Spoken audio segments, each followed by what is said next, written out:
चावल देना क्या रोक लिया, समझ लो दुनिया डूब गई।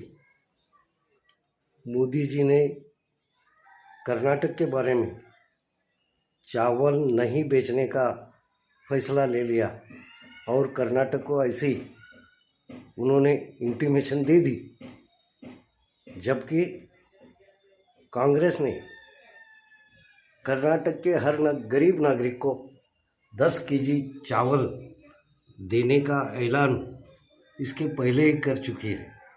ये मालूम होते हुए भी मोदी जी ने कर्नाटक को चावल नहीं बेचने का फैसला लिया और ऐसी इंटीमेशन उन्होंने कर्नाटक सरकार को दे दी। लेकिन कर्नाटक सरकार को इसकी पहले से ही इत्तला थी और मोदी जी हर हाल में जनता को रुलाने के लिए या कांग्रेस को फंसाने के लिए इस तरह बर्ताव करेंगे, ऐसा अंदाज़ा भी इलेक्शन के पहले से ही था।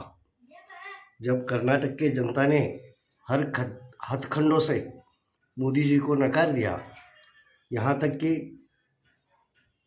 बीजेपी के वरिष्ठ नेता देश के गृह मंत्री अमित शाह जी ने कह दिया था, अगर कर्नाटक में उनकी गवर्नमेंट नहीं आएंगी तो कर्नाटक राज्य में दंगे भड़काए जाएंगे।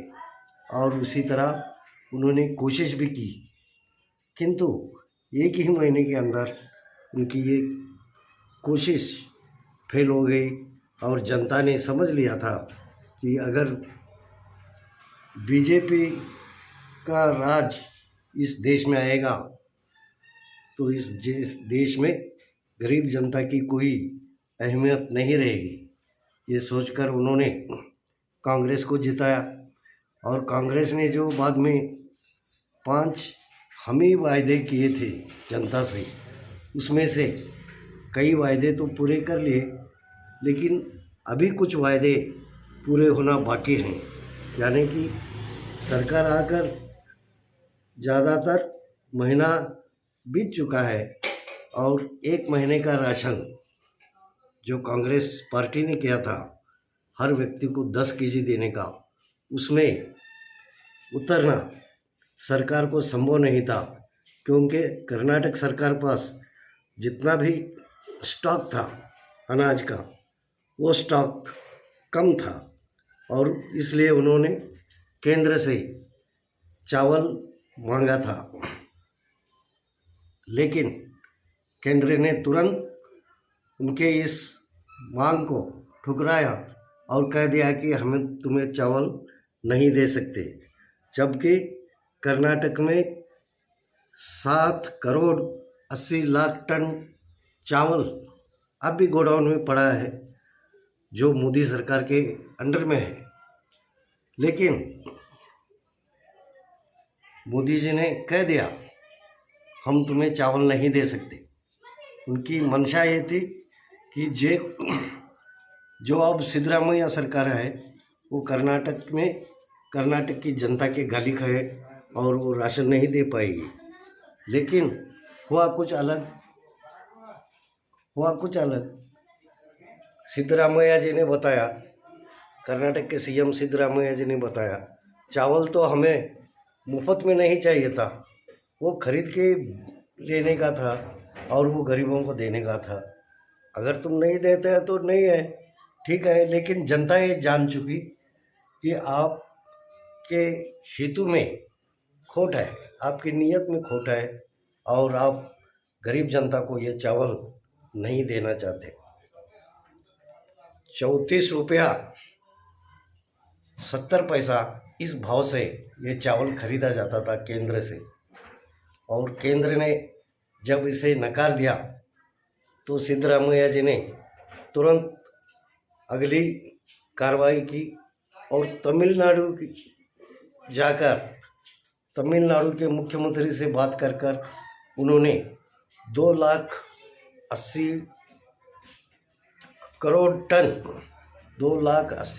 टन चावल तमिलनाडु से खरीदी किया जो कि पैसा कर्नाटक गवर्नमेंट केंद्र सरकार को देना चाहती थी, वो पैसा अब तमिल सरकार को जाएगा और कर्नाटक की जनता को अनाज मिलेगा। ये बात अब पक्की हो चुकी है। हर बात में केंद्र सरकार कर्नाटक को विरोध करने वाले हैं और कर्नाटक की जनता इसे पूरी तरह से पहचान जाएगी। जहाँ तक कि 2024 के चुनाव में मोदी को भी इसी तरह वापस अपने घर जाना पड़ेगा, क्योंकि सामान्य जनता का उसे कोई आशीर्वाद मिलने वाला नहीं है।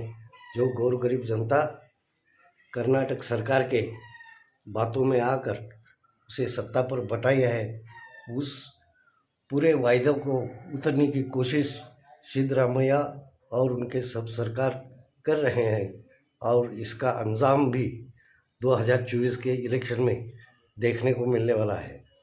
कर्नाटक में जितने भी वायदे कांग्रेस पार्टी ने किए हैं, वो सभी वायदे पूरे करने की कोशिश सिद्धरामैया सरकार कर रही है और उसी का ये परिणाम था जो केंद्र सरकार को नहीं करना चाहिए था।